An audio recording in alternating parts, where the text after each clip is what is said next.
So yeah, that is how we established the Vyapti in the last video, or maybe the last part, because I think I will probably be adding these two videos and releasing them together in one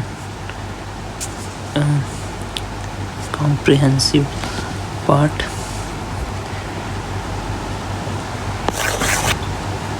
So yeah, minor term or subject is paksha.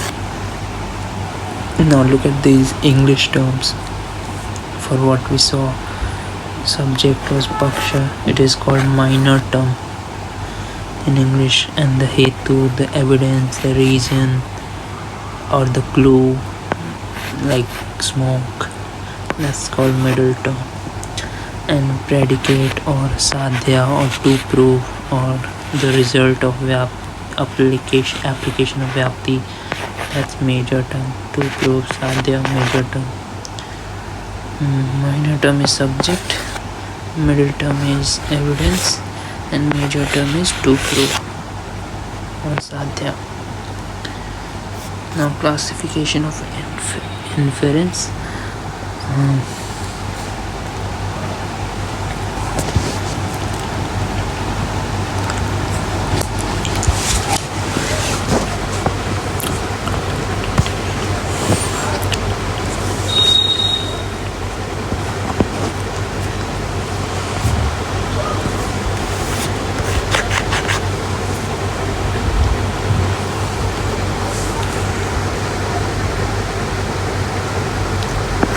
Classification of inference, purpose it serves, nature of vyapti, and nature of induction.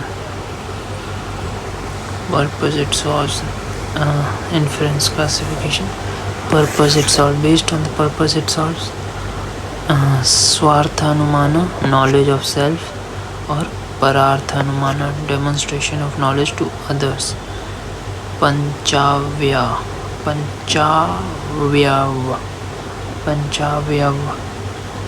Swarthanumana, Pararthanumana.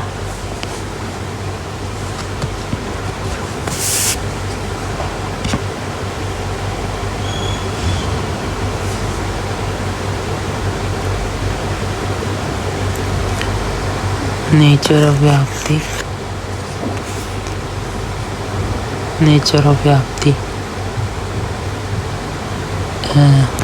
Based on nature of vyapti.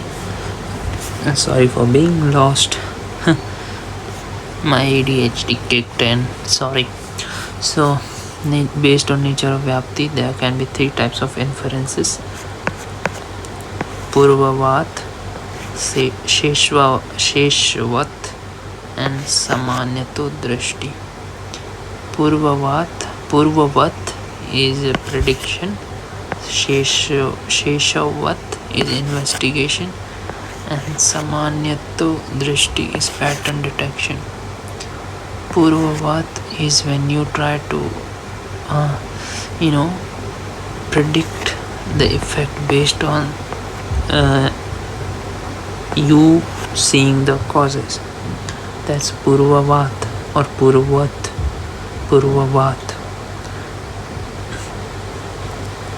Yeah.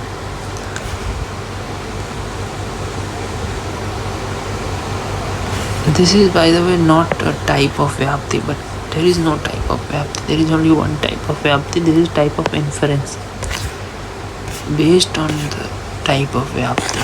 So this is Purvavat, is a type of inference. Okay. It's just that here vyapti is established based on cause, like cause and effect relation. In the future, like predicting, vyapti is used to predict things in the future. Sheshvavat, where vyapti is used to predict something which has already happened in the past. So effect to cause, like if you see muddy river or muddy surrounding, then you guess that, oh, I guess there has been rain here in the surrounding. So that's an inference. You did not see, you inferred it, and you went from effect to cause. Now, what is cause and what is effect? Well, whichever came first is usually called cause, and whichever came later, yeah, in the absolute time frame, is called effect. Usually at least this is the case. Samanito drishta is pattern recognition from one pattern to another pattern. Pattern detection, like suppose f of x is a function, continuous function between point A and B on the x-axis, then and f of A is negative and f of B is positive, then you know it is a simple basic theory in calculus that if the product of f of A and f of B is less than 0 between A and B, where the function f of x is supposed to be continuous, then that means that at one point C, such as C lies between A and B, the function attains a value of 0. So in the practical world, you can see like you see a moon here, then after some time you see the moon here, then you know that the moon has moved from here to here. You inferred it, you did not see the moment. Maybe you saw it at the first instance when it was here, then you went back into the room, or you were not paying attention to it. Later on you came and see the moon here, then you infer that moon has moved from here to here. That inference, that's samanyato drishta. And purpose it serves savartha anumana, knowledge of self. Like when you use the inference to know things yourself, that's savartha anumana. When you use inference to explain things to others, that's parartha anumana.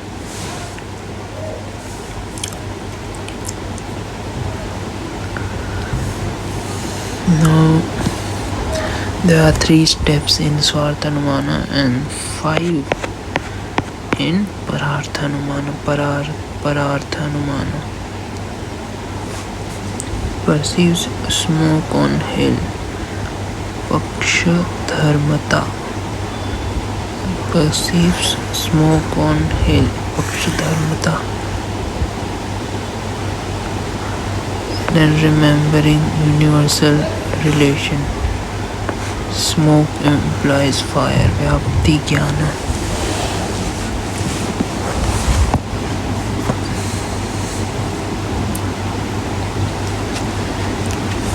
First you perceive, then you remember the universal relation, vyapti jnana, then paksha dharmata, vyapti jnana, and then finally you make the inference, anumana. Then parartha anumana includes 5 steps. Pratigya, proposition, defines the specific issue to be proved to the other person. Then hetu, provide the logical ground and evidence. And udharana, example. This is proves universal rule with a specific instance. And upanaya, application. Now connect the universal rule to the present case, and there you are, established certainty and removed doubt. Now we will see it through an example. The hill has fire because there is smoke. Wherever there is smoke, there is fire. As you see in the kitchen, remember? Then you would say yeah. So whenever there is smoke, there is a fire, like in the kitchen you must have seen, or anywhere. And look, this hill does have smoke of that kind, hence the hill has fire. So proposition, reason, example, application, and conclusion.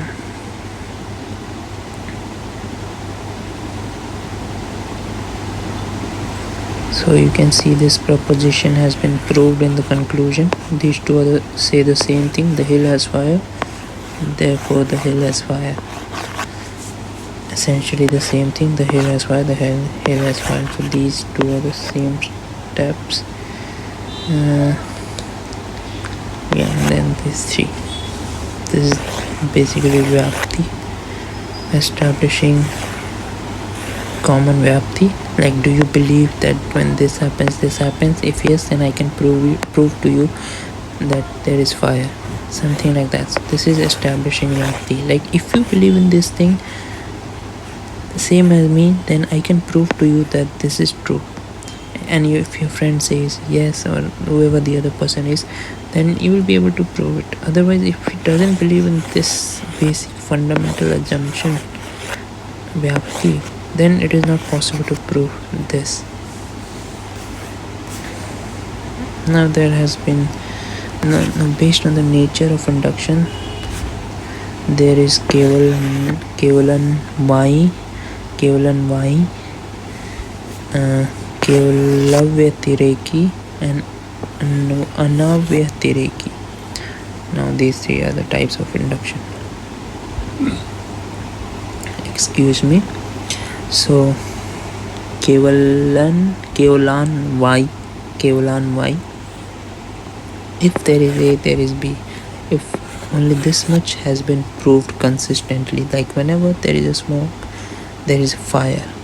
If this much has been proved, nothing else, then that type of induction is kevalan y. Now if you have proved only this type of induction, that whenever there is no fire, that means there is no smoke. If that has been well established after repeated observations and in different circumstances, then you can say that you have used kevalavyatireki type of inference or induction. Now if you have been able to prove or observe and accept both types of instances, such as wherever there is A, there is B, and whenever there is no B, no A, if you have been able to accept these two vyaptis or universal concomitances, then you have a perfect inference. You can make perfect pure inference, which is anvayavyatireki. Anuvayavya. Fuck, this is so difficult to pronounce. Anvayavyatireki, kevalavyatireki, and kevalanvai. के है भाई केवलान्वयी केवलव्यतिरेकी अनुव्यव्य.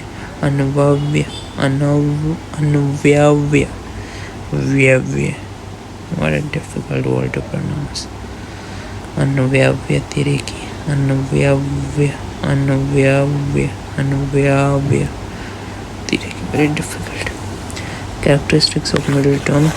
There are some characteristics which can be found common to all the middle terms or hetus or proofs or evidences or reasons. Like wherever there is smoke, there is a fire. There is a universal concomitance vyapti. Here wherever there is a smoke, that means smoke came first. That means smoke is the cause. So that cause, that reason, that proof, that evidence, that hetu, that is called the middle term. Now it has 5 characteristics according to Nyay. That hetu must belong हेतु पक्ष में होना चाहिए. That means पक्ष धर्मता. सपक्ष धर्मता. जहाँ साध्य वहाँ हेतु, जहाँ साध्य वहाँ हेतु. Wherever there is smoke, there is fire, and wherever there is fire, there would have been smoke. Okay, he must belong to the subject. Subject is minor term or paksha. B implies A. That is also a characteristics. Remember, and no B implies no A. Vipaksh Sattva. Sapaksh Sattva means B must imply A. B must imply A. Vipaksh Sattva. No B must imply no A. That is also good.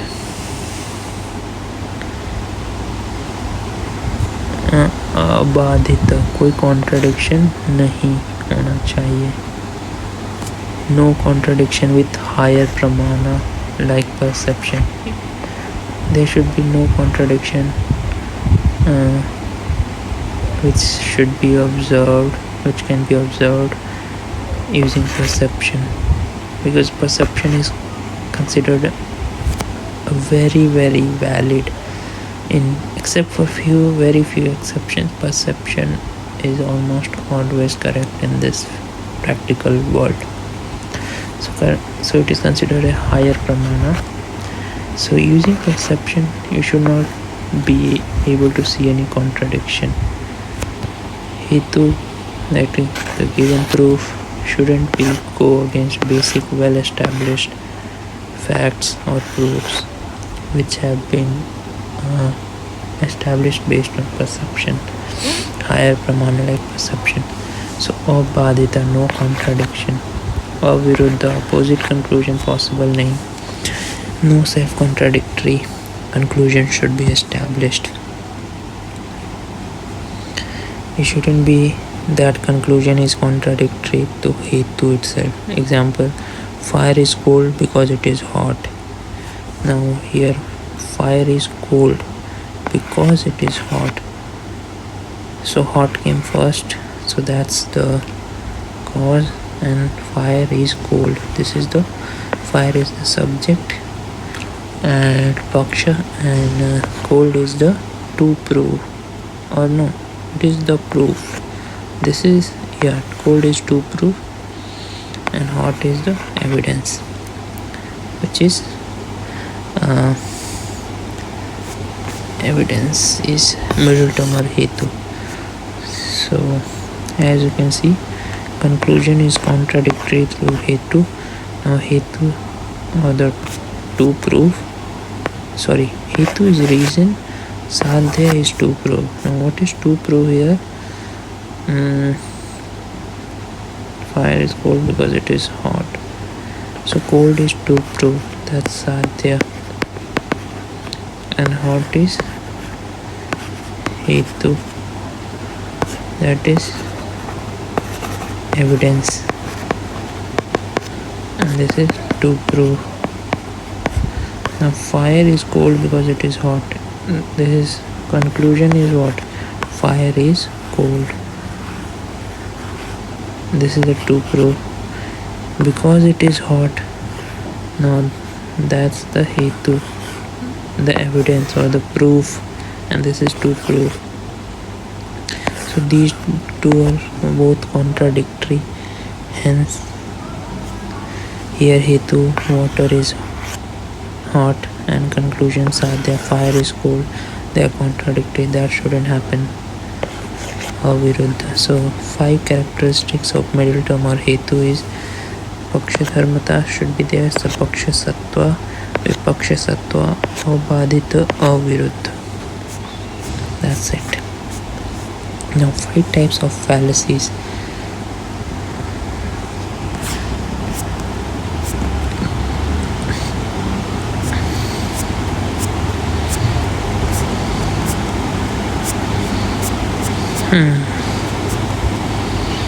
Five types of fallacies.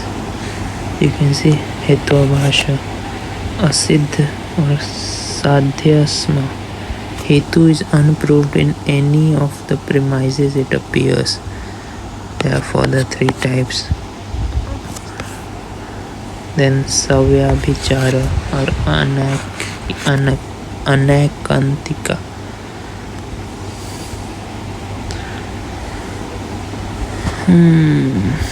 Then there is satta pratipaksha, then there is badhita, and then there is viruddha. These are the types of fallacies or hetubhasha. You should not believe such conclusions, such inferences, which are of these 5 types, where, let's say, if we start from the 5th one, Viruddha, then here reason contradicts conclusion. Whatever conclusion has been established, that can be easily that is contradictory to the well established reasons which have been established over years, thousands of years, and which are perceivable. So if the conclusion contradicts that, then it is a type of viruddha. This is one of the 5 wrong types of inferences. This means that the inference has not been carried out properly. So this is the 5th type which I am discussing first. We'll go just randomly. Yeah. Imagine reason contradicts conclusion. HP is the best captain of Test because he won one T20 IPL trophy.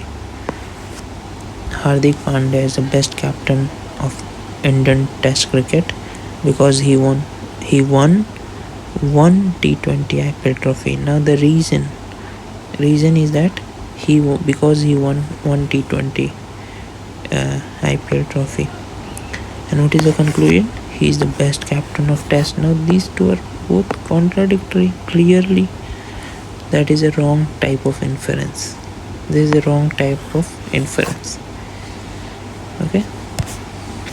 हेत्वा भाषा और हेत्वा भास बाधित, contradicted by a stronger evidence or exception. Example,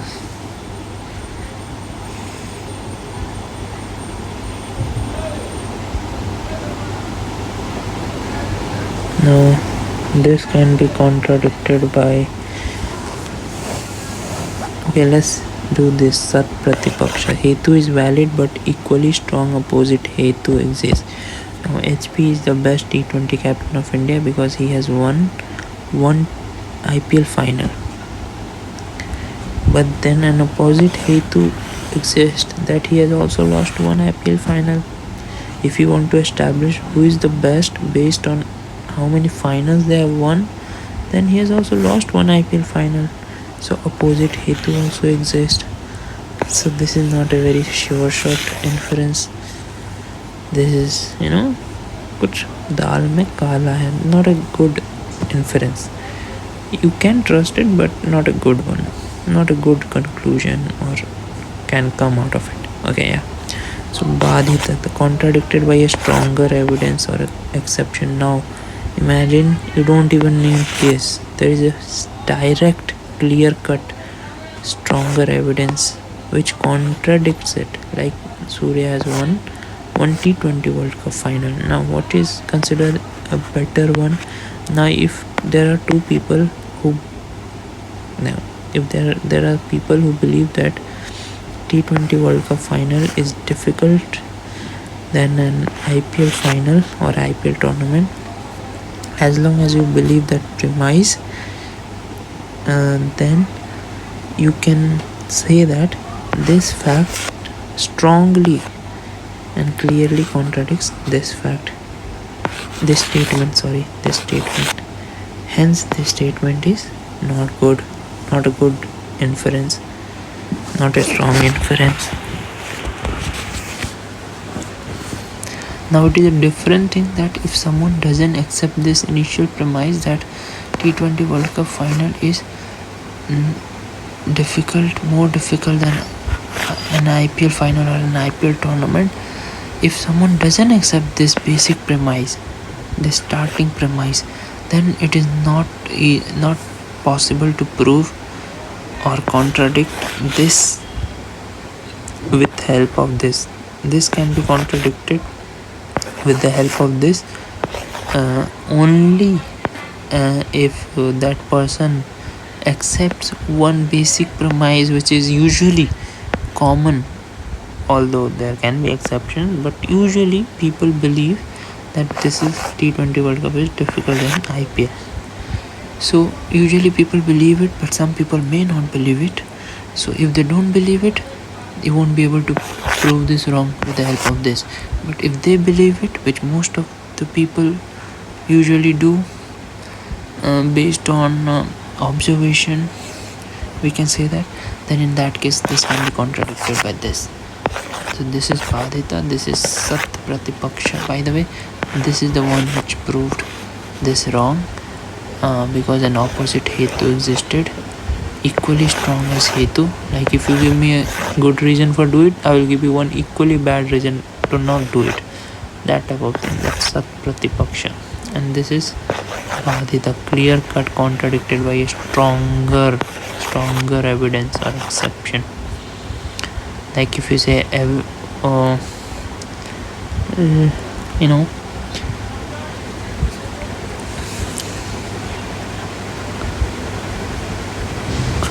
like if someone says there is no one as intelligent as Einstein or Stephen Hawking or anybody like that, and if you give example of supercomputer, then that is a stronger evidence that yes, almost everyone believes that, including Einstein and Stephen Hawking, that this is more intelligent than them in terms of pure IQ and everything. So this supercomputer is a stronger, clear-cut evidence, or an exception also, you can say, to that statement that there is no one as smart as Einstein. There is exception, oops, and that is supercomputer. So that proves it wrong. So that's Badhita, that's another wrong inference. So we have discussed these three. Now remaining two types. I need to do this quickly. I have two more remaining short ones. This I will do tomorrow. Yeah, tomorrow. Then also I have to do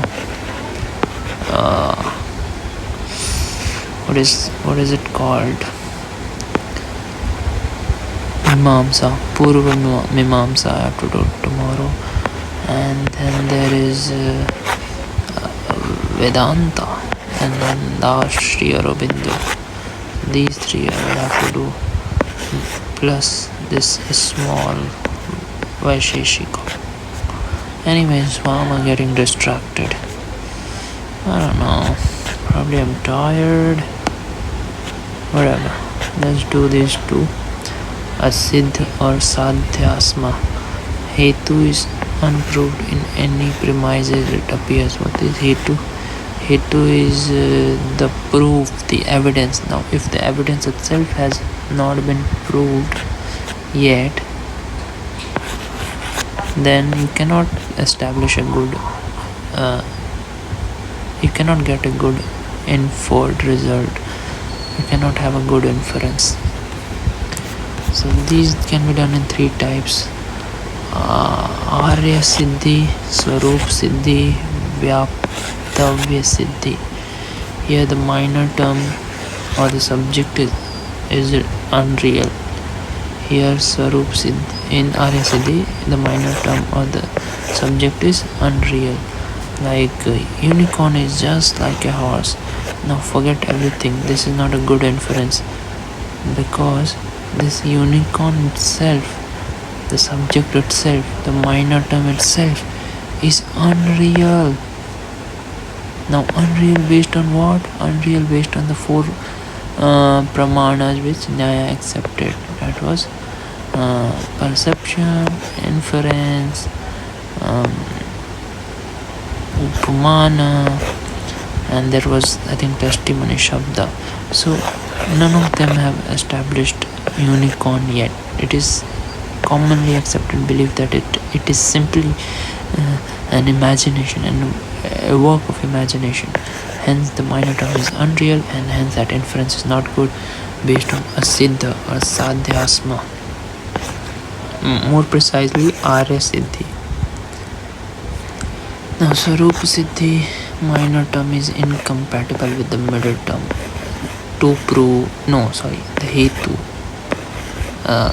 Hetu or the reason or the evidence The subject is incompatible with the evidence. Elephant can be called a fish because it can swim like a fish. Now, here what is the minor term? The subject is elephant. Now, what is the hetu? Hetu is the evidence because it can swim. Evidence came first. Yeah, because it can swim like a fish.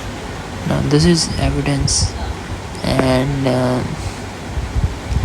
these two are not compatible together because it means elephant can swim like a fish. First of all, this itself is not possible. We know it based on higher perception.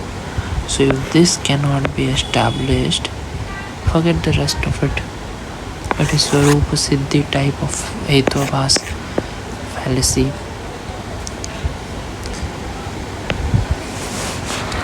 Now, Vyaptavya Siddhi. Vyapti not well established. Now, if Vyapti is not well established, premature Vyapti, Vyaptavya Siddhi. Bulb will glow when the switch is turned on. Bulb will glow when the switch is turned on. Now this is an unestablished Vyapti. Nobody has.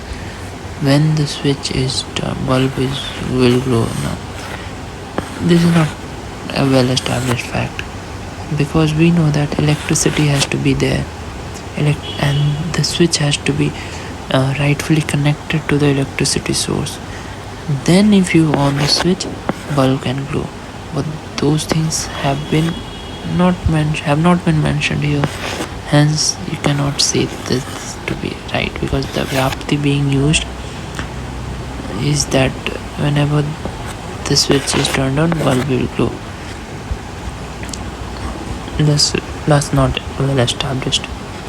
Hence, that is a wrong inference.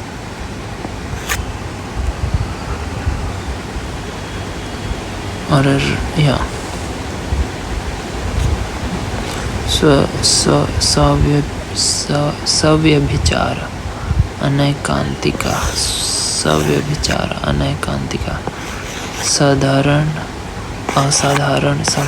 असाधारण अनुपसंहारी. Now what happens here?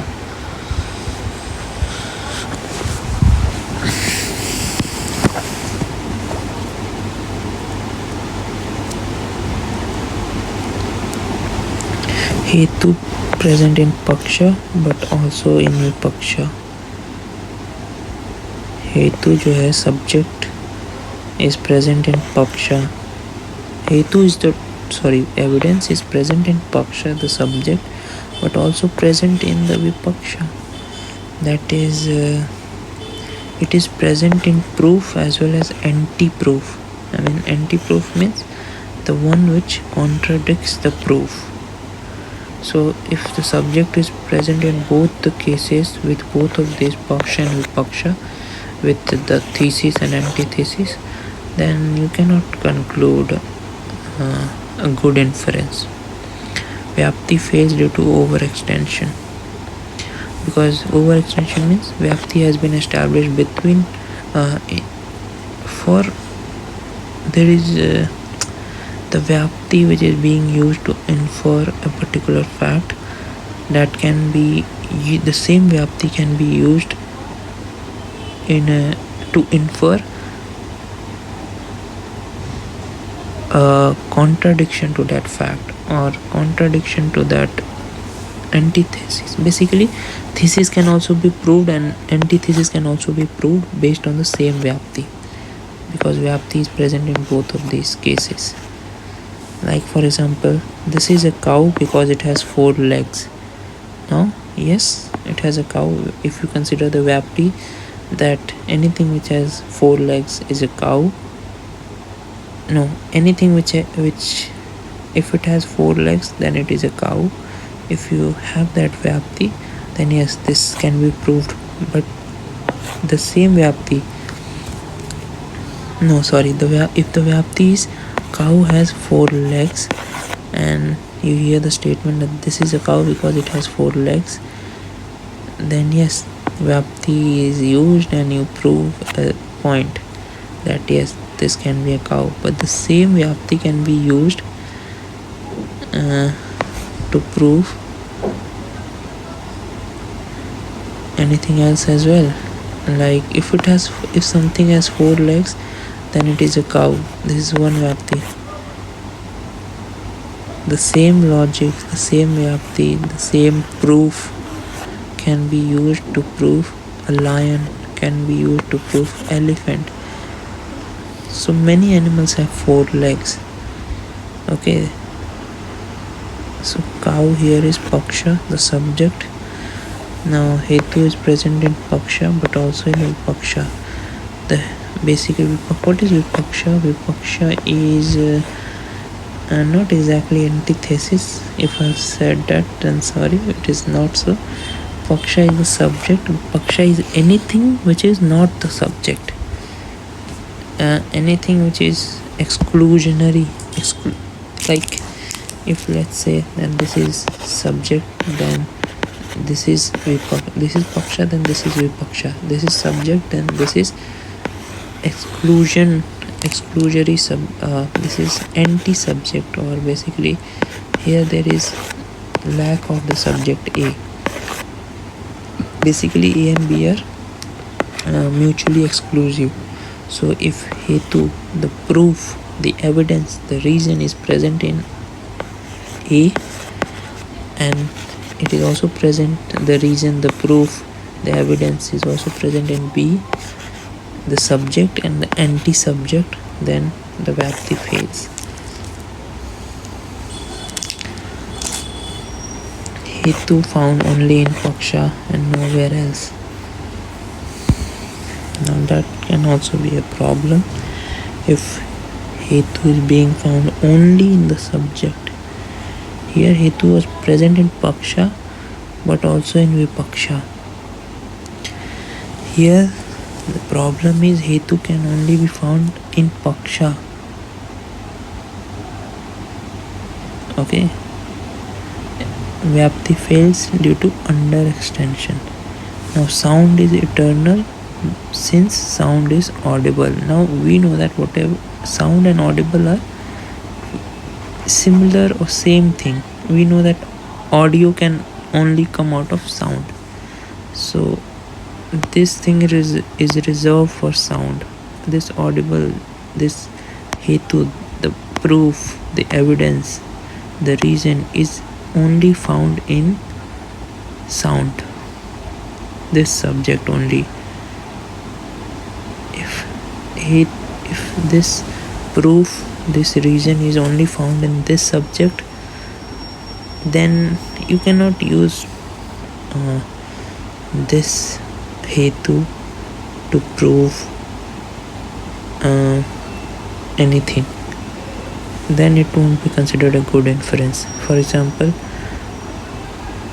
if there is anything, any reason, any proof or evidence which is only present in me, let's say my ID, Aadhaar ID, that is only my Aadhaar ID, nobody else has it. If I use that, let's suppose my Aadhaar ID is 5555 and I know only I can have that Aadhaar ID, then if I use that thing, if we use that as a proof or as an evidence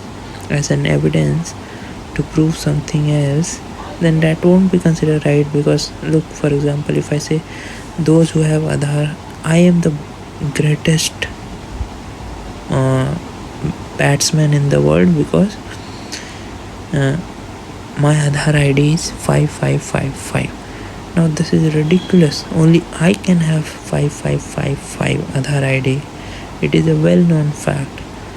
Then I cannot use this as an evidence. This reason, this evidence is exclusively available to me.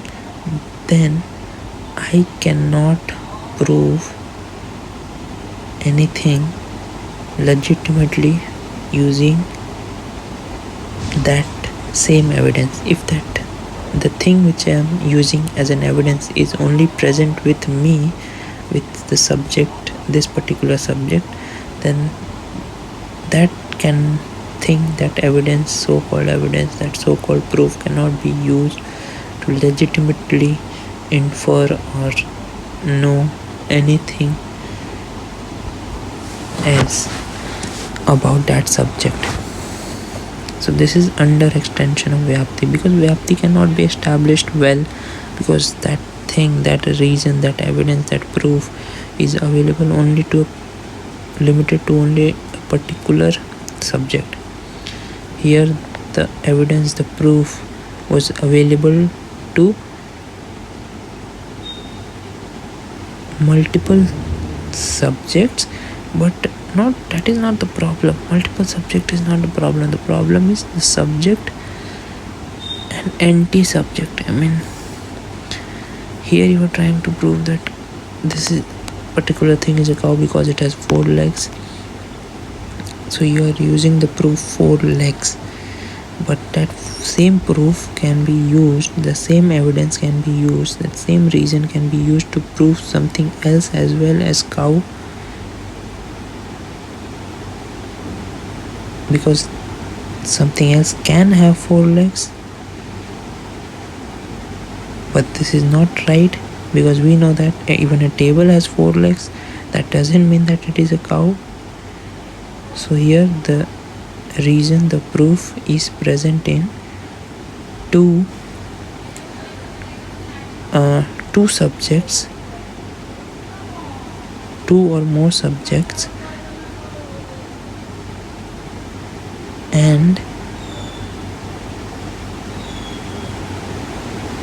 the proof, this is a cow, this is the proof, this is, no sorry, the 2 proof that 2 or more possible number of 2 proofs. There are 2 or more possible number of things which can be proved based on the proof or the evidence or the reason which is being used. That same reason or evidence or proof can be used to prove something else as well, and that something else is equally competing for this to prove. This is to prove, this is proof. I will come to it again later on. As of now we move, I think that's it. Yeah, this is Anu Samhari, Hetu present in all, no vipaksha at all. Vyapti fails to due to non-testability. Now everything is knowable since it is an object. Now we know that everything is an object, or everything has an element of object.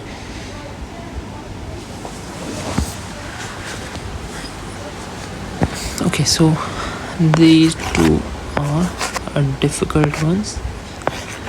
I will cover them in a better way in the next version, which I'll be coming up with maybe day after tomorrow.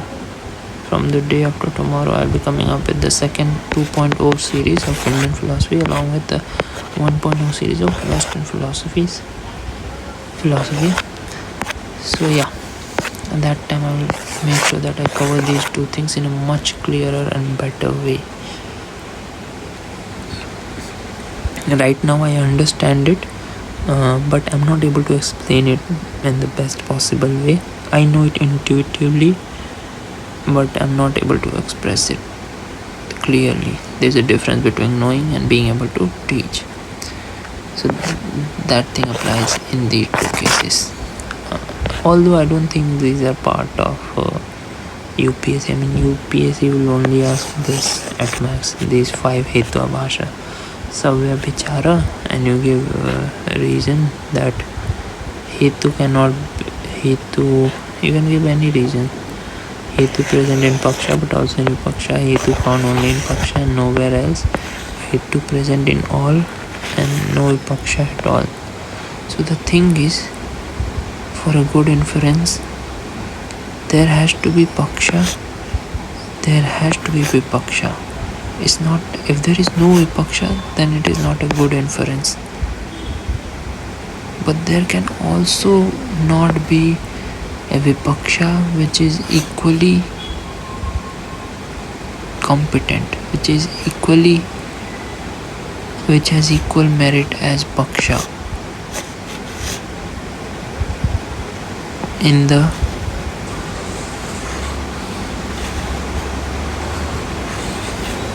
to prove.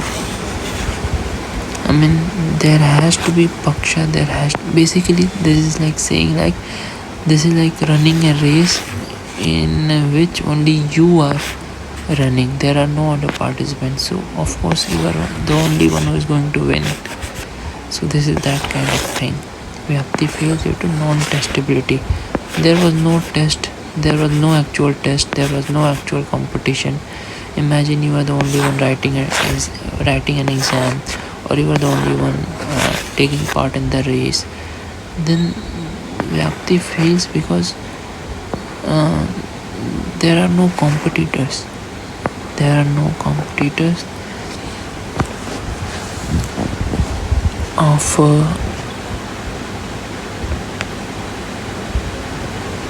to prove. There is only one thing to be proved. There is only one winner. There is only one competitor. So yeah, Vyapti fails due to underextension. Now this is also similar to that. Hetu found only in Paksha and nowhere else. कोई ऐसा race करना, कोई ऐसा game खेलना जिसमें जो तुमने ही खुद इन्वेंट किया हो. अब इसमें तुम कॉम्पिटिटर बुलाओगे भी तो भी नहीं आएंगे. यहाँ पे तो ऐसा केस था कि you go in a race where there is no competitor, like you go in a race, bicycle race, and if you call, there could be people who would be willing to take part in it. So that's a different thing. There was, I mean, yeah, I will explain these things in a better way, man. So this is a verbal testimony, drashtarth and adrashtarth, perceivable and unperceivable. Arthapatti refers to a postulation of reconciling two apparently inconsistent facts. Mimamsa accepts it as pramana, and Nyaya reduces arthapatti to inference. Anupalabdhi, non-apprehension, is accepted as a separate pramana to acquire knowledge of abhava by Kumarila in the Purva Mimamsa. Prabhakar doesn't accept it, but Kumarila accepts it. Kumar and Advaita Vedanta, they both accept Anupalabdhi, but Nyaya Vaisesika doesn't treat Anupalabdhi as a separate pramana and explains abhava making use of perception and inference. So both of these things have been reduced to inference in because they have done such a deep research in this field. So it is only understandable that they want to reduce everything to inference. Qualities of an apta, a reliable person, is tattva-darshitvam, dayaluvatvam, pratipadyaisa, ability to express knowledge clearly, which I am not able to do as of now in these two cases, or rather these three cases. Savya Bichara, I will be coming up with a very good, excellent, out of the world explanation for this, but as of now I am unable to do that. Anyway, tattva-darshitvam, direct true knowledge होना चाहिए उस person के पास. Compassionate intention to communicate truth, उसकी intention सही होनी चाहिए knowledge बताने की, और उसके पास एबिलिटी होना चाहिए बताने का, इंटेंशन सही हो, नॉलेजेबल पर्सन भी हो, बट बताने नहीं आता या फिर बता नहीं सकता because of let's say some issue in the throat, और मे बी बोल ही नहीं पाता, टंग कट गई, जो भी हो, oops, anyway. So for some reason he or she is not able to express, well, that is not a good thing. That cannot be a reliable person. The reliable person has to have the true knowledge, has to have the good intention. And now how do you know that he or she has a good intention? Well, it is up to you to infer it based on their past track record and their body language, facial expression, or just vibes, whatever. That's up to you. And the ability to express knowledge clearly, the ability to be able to express. Three qualities of apta for a shabda pramana. Validity can be extrinsic, can be invalidity. Extrinsic validity, prata pramanyavad, originates from trustworthy speaker. Valid. Invalid कब होगा? जब दोष होंगे, ignorance, deceit, defective cognition. Classification of shabda. Vaidika shabda, laukika shabda. Vedas authoritative due to omniscient Ishvara. And human testimony. So this is given more importance by Mimamsa. Mimamsa gives more importance to Vedic Shabda Pramana rather than Laukik. Like, rather than trusting a human, they cannot trust a human. Even if they do, nothing comes close to the trust they have in Vedas. That's another type of Shabda Pramana or Apta. Yeah. Upamana, comparison, unique, proper Pramana. This, I guess, I will explain in the next lecture along with Vaisesika, and in the next lecture I will come up with a very good explanation of this. Yeah, I think we should end it.